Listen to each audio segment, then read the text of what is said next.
and welcome to Exponential Investor Podcast. I am your solo host, Shay Russell.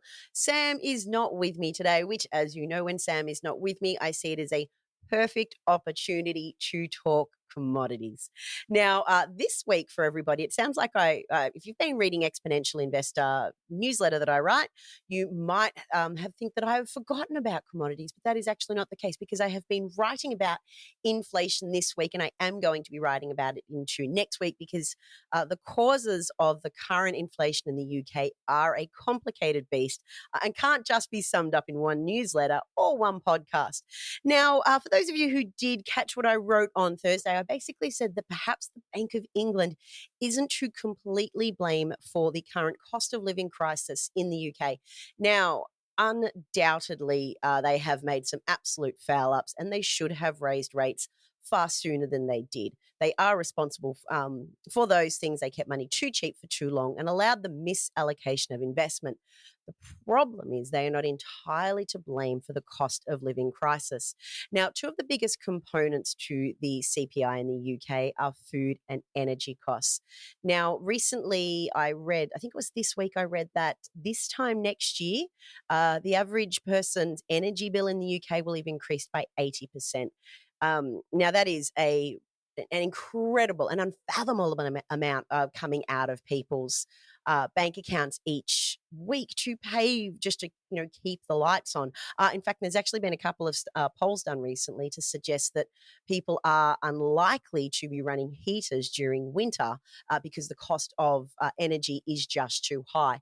But this is what I mean by it's not necessarily the Bank of England's fault, because a lot of the huge drivers that are pushing up the cost of energy and that are pushing up the cost of food have absolutely nothing to do with the Bank of England, and no amount of raising rates is going to help them rein in inflation. Now, I've made some notes today, so I actually stay on track. Now, there's a couple of things I want to go over first and foremost. I believe the Bank of England is predicting that inflation is going to reach 13% in October. Now, I highly doubt it will be 13%. I suspect it will be far higher than that. Also, too, I wouldn't put much weight in their forecast either, simply because they've revised it 3 times this year. In March, they said it was going to be 8% annually. In May, they changed their mind and said it was actually going to be 10%. And then they revised it again and said, come October, it's going to be 13%. I think we'll find that 13% is conservative once again. And by Christmas, we'll have a closer idea of the real numbers. So what I do want to touch on is something I wrote back in Exponential Investor on the 9th of August. Now, I wasn't clever enough to actually utter these words. They come from the brilliant Adrian Day.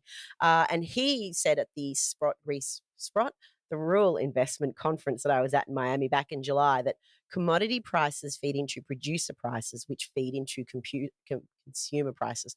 Can't even spit it out articulately. So that's how we know I didn't write it. Now, that is a very important point. One of the problems with blaming central banks for inflation is that when we see certain things reduce, we think inflation has gone away.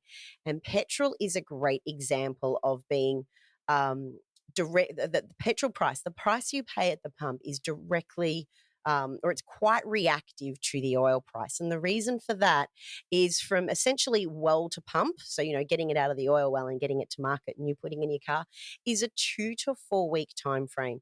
So that is considerably quick for a commodity, whereas other assets or other commodities like copper, for example, it could be 90 days to maybe even 4 months or 5 months before the copper that comes out of the ground and makes its way to market. So copper input prices changing, when they change significantly over the long term, you don't notice it for a few months later. But whereas when the oil price changes quickly, people feel that pain almost immediately. So that's sort of, just because the price of oil has started to go down and people are starting to feel that relief at the pump, doesn't mean these energy pressures have gone away. As you well know, living over in the UK, the high energy costs that you're paying now are a direct result of Russia marching across the Ukraine and forcing many people across the EU, many countries across the EU, to seek energy elsewhere. So the cost of coal, the cost of oil, and the cost of gas is not going to go down no matter how much the Bank of England jack interest rates up. It is just not going to change it. More to the point, the longer the EU and the UK are forced to look elsewhere for energy supplies, the longer those cost pressures are going to be felt at the consumer end. Because I can guarantee you, companies are not wearing these increased costs. They are absolutely passing these down the supply chain. Now, something that may change, it's not going to have an immediate impact, but it's certainly noteworthy, is that I believe the person favoured to become the incoming Prime Minister, Liz Truss, hopefully I'm pronouncing her name correctly with my very Australian accent, is favoured to take over from former Prime Minister Boris Johnson. Now, she seems to be quite friendly to the oil and gas sector. She's a bit of a fan of hydrocarbons and she understands their role that they play immediately in the UK. And word has it in the papers that if she does come in, she's likely to fast track permits and so exploration permits and even production permits for oil and gas wells out in the North Sea. So for anybody interested in energy stocks, I would say that's quite a bullish sign that if you haven't been looking at energy stocks, perhaps you should go looking at energy stocks, particularly ones in the North Sea. There might be some surprising permits coming through, which would be great news. But just because we're going to, the people in the UK are going to see increased exploration or perhaps increased exploration in the North Sea, doesn't immediately mean the cost of living pressures are going to ease. It takes a significantly long time for any find to become an active well, let alone get down to the pump. So any benefit from exploration in the North Sea is a good couple of years away from helping the consumer out. However, the immediate pressure that consumers are going to face is persistently high and persistent and prolonged high food prices. The grain prices aren't going down anytime soon. And the problem is when we think of grain, we think of just wheat, but the basket called cereals basically, which is wheat, rice, oat and barley and etc., that they sort of make up the grains that we consume. And they're in a lot of our prepackaged food. They're also in a lot of animal feed. These are key components in animal feed. So whether you're eating them yourself, you are, or if you are a meat eater, our animals are eating them. So they need that food stock. Now, these price pressures on grain aren't going away. I've got a note here that says the Ukraine supplies the EU with 50%, the EU alone with 52% of all of its cereal needs. And I've written before in Exponential Investor, how the UK relies on food imports from the EU. So a lot of the key ingredients come from the EU and make their way over to the UK, but also to a lot of food is packaged and processed and packaged in the EU and make their way over to the UK. So no matter what, if the EU is getting a restricted supply of grain from the Ukraine, that has flow-on effects into people in the UK. But the problem doesn't end there. In fact, in a little bit of a bearish podcast today, I don't think the agricultural woes are going to go away anytime soon. Now, let me just flick on my fancy notepad to get up to my notes so I don't lose track. Now, there has been some good news in the grain sector. So earlier in August, there was there was basically a treaty signed between the Ukraine, Russia and Turkey. I'm not quite sure why Turkey's involved, didn't push too hard on that button, and the UN to export around 20 to 22 million tons of grain out through the Black Sea to get it to its original destination. Now, this is great news for countries that are being starved of UK grain, so it is really important to see it get through. But there's a couple of problems that I don't think we've really thought through yet. For starters, that grain's now been sitting in port silos for up to 6 months. There is a chance that by the time it gets to its destination, it's no longer fit for human consumption. Furthermore, there's a chance that it's not even fit for animal consumption. So that there is a huge risk that the 20 million tons of grain that have just been shipped out of the Black Sea, that's been negotiated for very heavily, is inedible and it's about to go to waste. Now, furthermore, grain has been getting out of the Ukraine, but it's coming out of any farmland that is located in the west, not the east. Now, the grain that is leaving the Ukraine at the moment in the west is going via road or rail.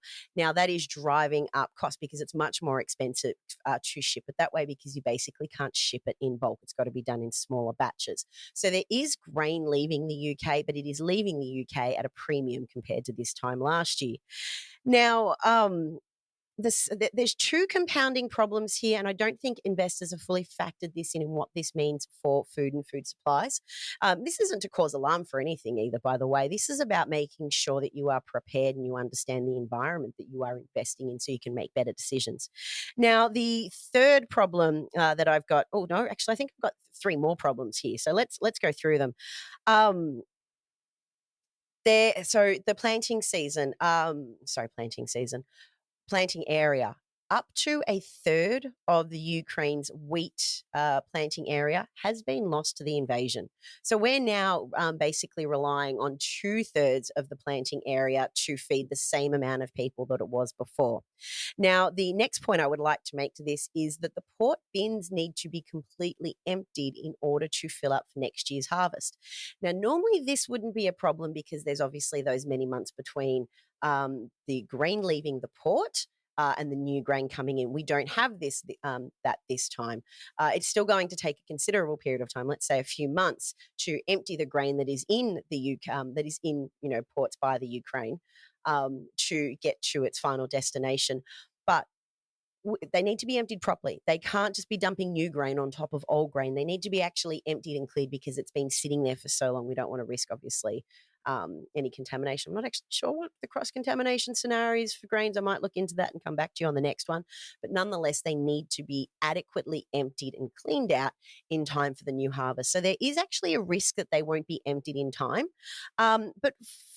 My fifth or fourth reason, I'm not sure has anybody been keeping count for me today, is I think a much bigger problem. Now, the Ukraine planting season, they have two planting seasons. I'm referring to the one that started in July, just gone. It's got underway. Now, the crop that's planted in July is harvested around 22, 23. So it's sort of that crossover December period. Um, McKinsey have a very disappointing outlook on this. They reckon up to 35 to 45%. There will be a reduction in the harvest size by that much. Now, that is a phenomenal amount of grain to not come to the market. So let me just say it again because I didn't say it very well the first time. McKinsey are estimating that up to that the 22 to 23 crop that's coming up is going to be 35 to 45% lower than this time last year. Now, that is a significant reduction in grain available for the economy, and that is going to put incredible pressure on grain prices. Also, too, when I was reading that report, it didn't really delve into fertilizer and how much fertilizer has been used. So you've got to remember that fertilizer is absolutely critical to grow the type of crops that we do grow and that we need for our, for our modern ecosystem. With fertilizer prices being through the roof, farmers have been increasingly reluctant to increase their spend on fertilizer. They've actually either been using the same amount of fertilizer last year and trying to stretch it further, or they've been buying less and doing only in a smaller patch of land. So it could be that their estimate is actually conservative. I actually hope not, because it means not a good thing, believe it or not. But if you're an investor, it does present an opportunity for you. Unfortunately, we're not really going to know the size of the harvest until later in the year, but certainly keep your eyes on that. Now, this is an investor podcast, even though it has been a little bit doom and gloomy today. So the question for an investor is, what can you do? Now, firstly, I think there could be some good news coming for energy-related stocks, especially oil and gas located in the North Sea. If you do get Liz Truss as your new Prime Minister, she definitely appears to be quite friendly to the hydrocarbon space. So look for opportunities out there. That doesn't mean that there's going to be any pressure taken off energy bills anytime soon, as it's going to take a long time to bring on these new wells. However, before I get to the however part of today's conversation, I think agriculture companies that are at the primary end, so not so much the value add chain where you're talking about companies that are doing the processing and manufacturing of food, but companies that are at the primary part of the production phase, so literally the people who put it in the ground. I think they look for opportunities around this space. If the UK grain season, the Ukraine planting season doesn't pan out, it is going to put pressure on supplies. So also to maybe look outside the Ukraine. look outside Europe, maybe look at companies in America and South America, because I do believe that South America, in particular Brazil, is going to have a bumper grain season this year. Won't necessarily offset the EU's grain problem, but it will be good for people who are invested in those companies. But to close out today's podcast, I'm going to leave you with an idea. Now, we are absolutely moving into times that none of us have experienced in living memory. We are going to be experiencing depression like conditions with economic statistics that don't say that we're in depression like conditions. They're saying that we might be in a little bit of a recession. Now, if we look back to the 1920s and the 1930s, granted the data is not as deep as we have access to today, but one thing that certainly helped a lot of investors through during that period was breaking their portfolio up into essentially four quarters, and that is one quarter in energy, one quarter in base metals, one quarter in agriculture, and one quarter in physical gold. Or, well, they only had physical gold back then. They didn't have fancy ETFs like we do. So that might be worth considering if you are trying to look for some sort of way to create a defensive investment portfolio, because I don't think the news is getting any better, but I do think investors should be prudent and look for ways to at least position themselves to be prepared to maybe take advantage of some price pops in the commodities sector. Well, that is enough for me. I talked for far longer than I intended to. Hopefully, Sam will be joining me next week and I will have some adult supervision once again. To quote Sam, that's all for today. Thanks for watching and bye for now.